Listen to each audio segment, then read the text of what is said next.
this tutorial, we are going to be going over 3D camera tracking within After Effects, asset placement, and some color correction. First things we're going to want to do is we're going to pull up the ProductionCrate site, and I'm going to just go ahead and type in Aura.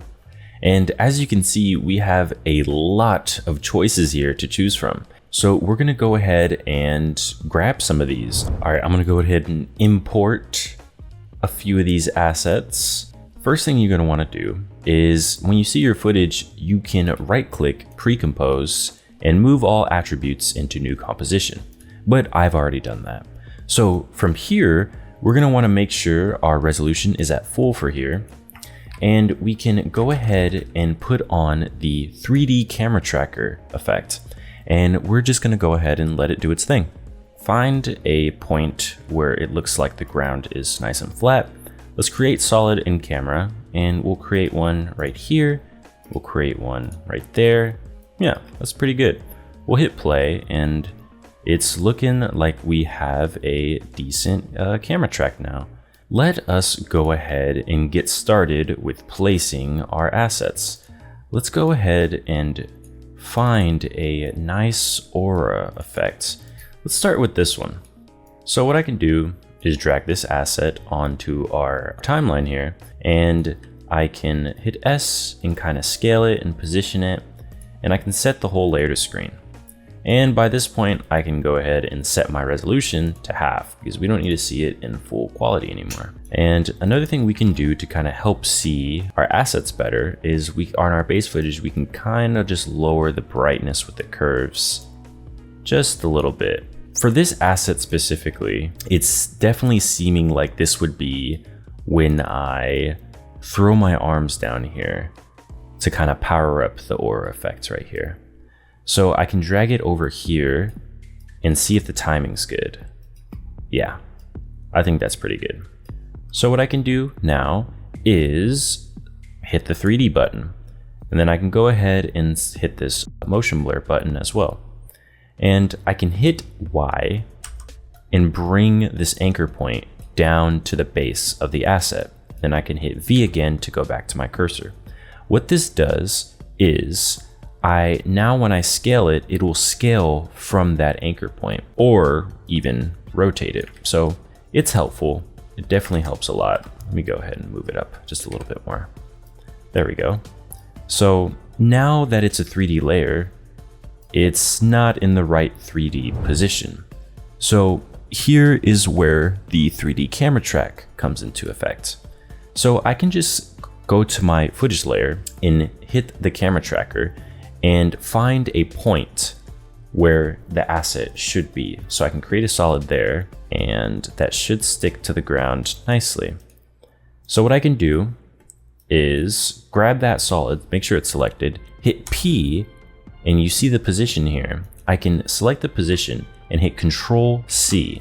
So I'm copying the position, and then go to our asset and hit P, and then Control V. So as you can see, we copied the position data. So let's take a look, and it sticks correctly in 3D space.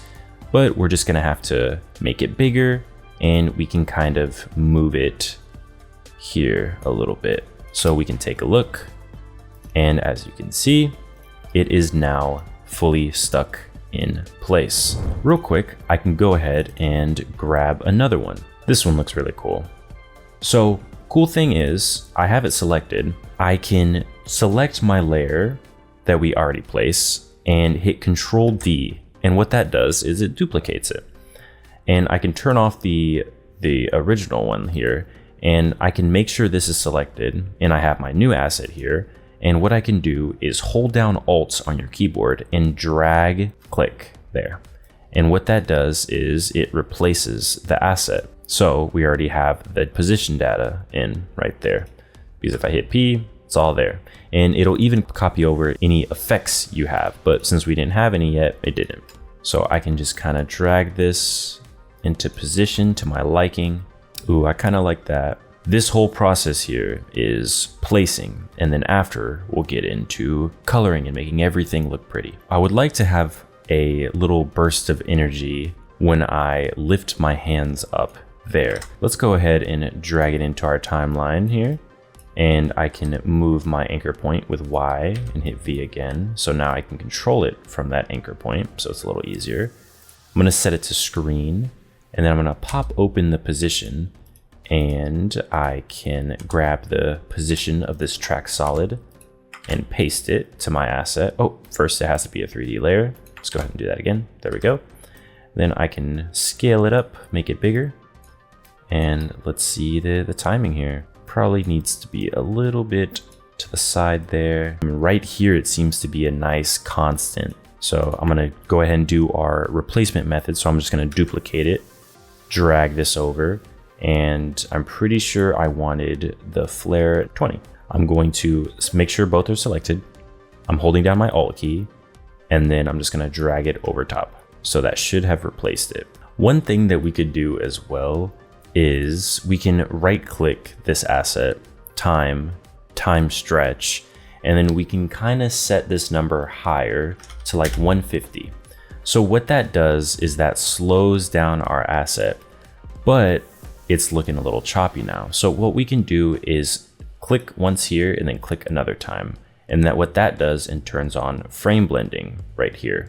So that kind of does its best to make it as smooth as possible. Sometimes it works, sometimes it doesn't. You just got to play around with the numbers. And if we hit play here, it does look good. It's nice and slow. This aura effect is actually pretty perfect.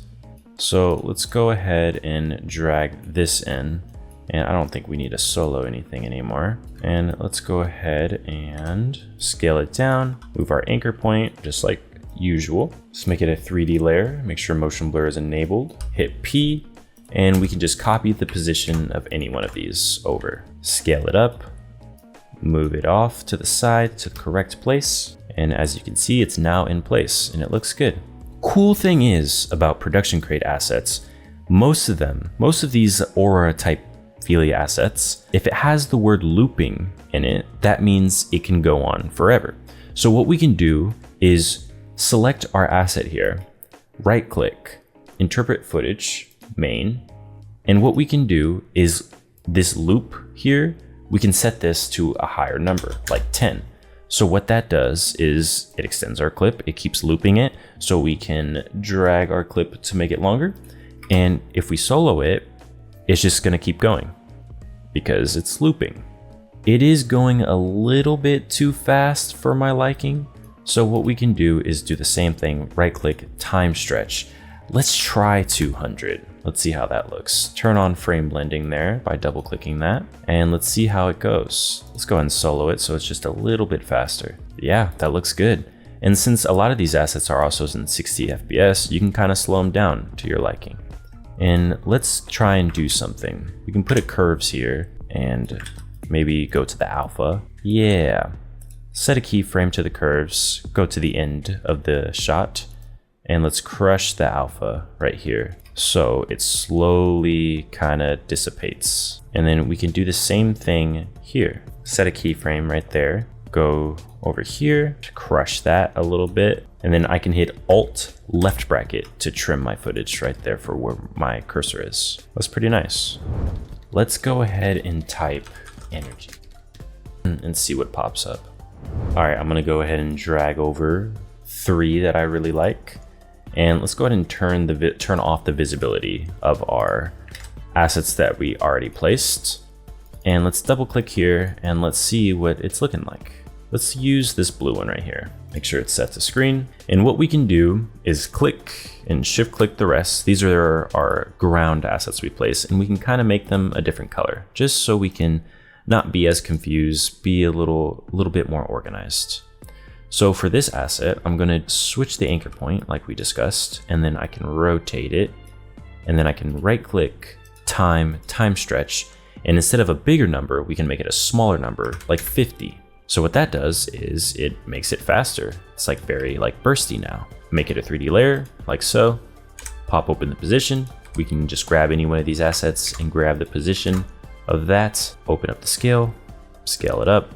But what we can do is we can kind of make a mask here, like a little box mask. and make sure it's kind of in line with the ground. We can hit M and then select this to subtract and then feather it a little bit. So now our asset doesn't spill off into our foreground here. So I'm just placing some assets, and here I have some lightning from ProductionCrate. This is lightning accent 5 and 4. So it's just this asset and then this asset right here. And they're both sped up to 70, a time stretch factor of 70. So it makes them a little bit quicker. I can solo both these like that. And then I can duplicate this one. My favorite is number 5. And then I can just move it and rotate it like that, and then make it smaller, and then offset it a little bit. So let's see how that looks. Yeah, that's nice. Then I can duplicate it one more time. Let's do the same thing. Let's move it like that. Let's rotate it. Let's do this. Let's play it. Nice. But we'll kind of cut it up. So we'll hit Control-Shift-D, and then we'll bring it down here again. We'll scrub a little bit more. Control-Shift-D. We'll bring this one up here. Rotate it. Probably make it a little bit smaller. Scroll through a bit more. Cut it. Looks pretty nice. Just typed in dust here on ProductionCrate, and I found these really cool dust assets. So I'm going to go ahead and add these into my scene now. And what we could do to kind of see the asset better is we can put a curves on and just boost the alpha by a lot. And now we can see it.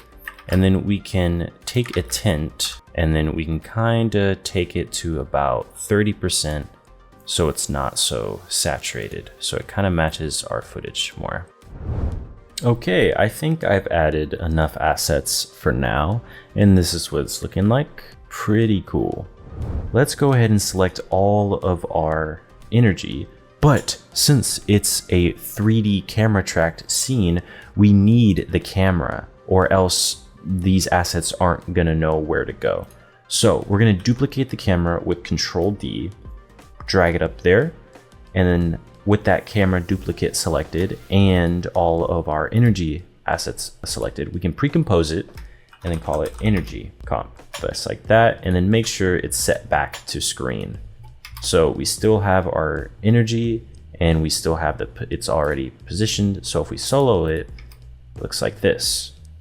Same thing with the lightning. So now what we can do is, first of all, our scene is a lot more organized and we don't need these camera solids anymore. But what we can do instead of deleting them, we can turn off the visibility here like that, and then turn on that hide layer button. So now it's hidden. If you guys don't already have the ProductionCrate portal, I would go ahead and download that, because with that we get a bunch of new stuff.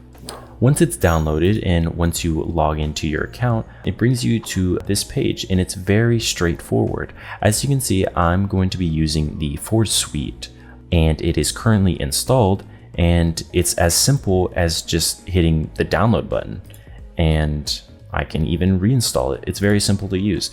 Make sure you have After Effects closed when you install it, and once it's done, you can go ahead and open up After Effects, and if you go to Effects, you should see all of the new plugins ProductionCrate has now added for you. It's actually time to start adding some glow. I'm gonna go ahead and solo my footage layer and then solo my energy comp layer. And in my energy comp, I went ahead and if I select all these and I hit T on my keyboard, I lowered all the opacity by a little bit, just so that when we add our glow, it won't be as intense. So, and you can always go back into that comp and change it. But what we're gonna use is we're gonna use Crate's Forge plugin, and we can go ahead and go to Effects, Glow, and Crate's Glow. So what that's gonna do is add a nice glow. But first things first, we need to add a few other effects. So we're gonna add a solid composite and make it turn to black. So we're basically putting all our assets on a black background. And then we can have a black and white effect to get rid of the color. You can use a tint as well, but I usually always use a black and white effect. So that gets rid of the color. So now we can add our Crate's glow. So we can actually unsolo our footage so we can see more of what we're doing. Let's go ahead and collapse these and look at our crate's glow setting. So first things first, I'm gonna just increase the intensity, and I'm going to drop down the threshold, and I'm gonna increase this a little bit. And then I can also maybe decrease the saturation. And then what I can do to add the color, I can use a free plugin from a video copilot called Color Vibrance. And as you can see, it's looking pretty cool so far, but I usually turn my vibrance to about 0.5 or so. And we can make this a blue color like this. It's looking pretty good so far. We can actually kind of hone in our settings here. And look at that, now we have a really nice glow. These are my settings that I ended up using. It all differs on your shot, so be mindful of that. So I went ahead and went into my energy comp, and if I hit T here, I increased the opacity of some of my assets just to help out with the glow. Like I said, it all depends on your shot, so be mindful of that. But now that we have our glow here, what we can do is select one and hit Control A, and then hit Control C. And we can do the same for the lightning and the embers. So I can solo the lightning and just go ahead and paste it.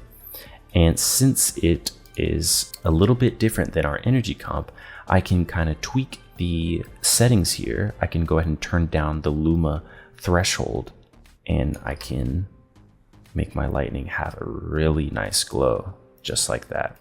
And maybe increase the size maybe, and then I can copy this and turn on my embers and paste it here as well. Quick tip, if you're doing your edit here and you're already pre-composed everything, and I want to add something to my embers, because right now I only have this, what you could do is in your main comp, you can grab your footage and Control C, and then go into your embers comp or whatever composition you have, and you can Control V, paste your footage, and then right click and make it a guide layer. So what that does is it's not gonna show up here. It's used only as reference. So it won't show up on renders, it won't show up in your other compositions. It's strictly used for renders. So because if I didn't have this as a guide layer and I go back here, obviously it's not gonna look right. So you can set it as a guide layer, and I wanna add these two embers right here. So what I can do is drag it on like that, and make it a 3D layer just like we've been doing. Grab the position of this one that's already placed, and just like that, make it bigger. See what's going on here. Okay, needs to be up like that, boom, just like that. And then I can go back here and it gets already our settings and everything. Nice. Now that we have this, there is one thing that I wanted to add. I kind of wanted the aura to change color to kind of emphasize that it's more powerful. So what I can do on my energy comp is drop down the color vibrance and hit the stopwatch for color. And if I hit U on my keyboard, it'll show my keyframe and the current color. So if I scrub into the timeline just a little bit, I can actually change the color to more of an orange look and hit OK. And now, as you can see, we have a color transition. Now let us go ahead and add some distortion. What I can do is hit Control-Alt-Y to add an adjustment layer, or you can come down here and right-click New Adjustment Layer. First things first, I'm going to add a motion tile and set the output height and width to about 110. Now I can add a CC vector blur and map it to my energy comp. And I usually turn up my map softness to about 25, and the amount, it all depends on my footage here. So I'm going to increase the amount and see what effect I get. Because if I increase it drastically, you can kind of see what it's doing. It's taking the map from our energy and distorting the image. So we want this to be a little bit more subtle, obviously. So we'll probably take it to about 8. And as you can see, that's kind of getting some nice like heat into our video here. And I can add a compound blur and do the exact same thing, map it to my energy comp. And this does the same thing, but it blurs the image. So we want that to be maybe around 6. Next, there's a really cool chromatic distortion we can add if we create a new adjustment layer, and then we can go to our effects and ProductionCrate filter, and they have a very nice chromatic distortion plugin here. So I'm going to go ahead and unsolo our previous distortion that we did so we can just focus on this right here. So if we drop down the textures tab, there is actually a mapping option, and we can set this to, again, our energy comp. So as you can see, that distorts our image and gives it very nice like chromatic aberration where our energy is. We can turn down the displacement a little bit and maybe turn down the aberration. And as you can see, that gives us really nice aberration around our energy there. But sometimes it can become a little bit too overwhelming. A lot of the times I like to put the chromatic aberration layers underneath everything. It's not really distorting our image too much, but it's still giving us that nice aberration. And then that paired with our distortion over top of everything, it gives us a really nice, cool look. Okay, I went ahead and rotoed myself right here, so we could quickly add some cool effect here. So I'm gonna solo my footage, solo my roto, and I set it to screen, so it's gonna be a little brighter, but that's because we need to add a color vibrance there. So I can just copy my color vibrance from my lightning and add it to here. So it gives us a little brighter since we're kind of powering up here. So we can kind of turn down the opacity just a little bit, just so we have like a little tint of blue there. So right when we power up right here, we'll set opacity keyframes so it fades like this. That looks good. And right when I release it here, it'll fade out. I'm gonna go ahead and use this asset from ProductionCrate. I can open up the position, scrub in the timeline a little bit, and have it drag off screen. And then we can even open up the scale by hitting S and then make position keyframes or scale keyframes. We can turn it to 0 so it's non-existent there. Alt left bracket. And with that, we're pretty much almost done, but there's a few more things that ProductionCrate has to offer that would really tie everything together, and I'll bring them up right now. ProductionCrate has these really good anamorphic flares that we can kind of drag on just like that. And since these are camera kind of effects, we don't need to track them in or anything. So we'll pre-compose this and call it lens effects. Set it to screen, and let's add one more adjustment layer over top, call it CC, and then we can kind of just give the overall image a little bit of contrast, and I'll use the Lumetri color here. I'll make the temperature a little warmer as well. And I usually like to add some vignette here, just like that. And with that, the video is pretty much done. I really hope you enjoyed and you learned some tips and tricks for an effects like this. And thank you for watching.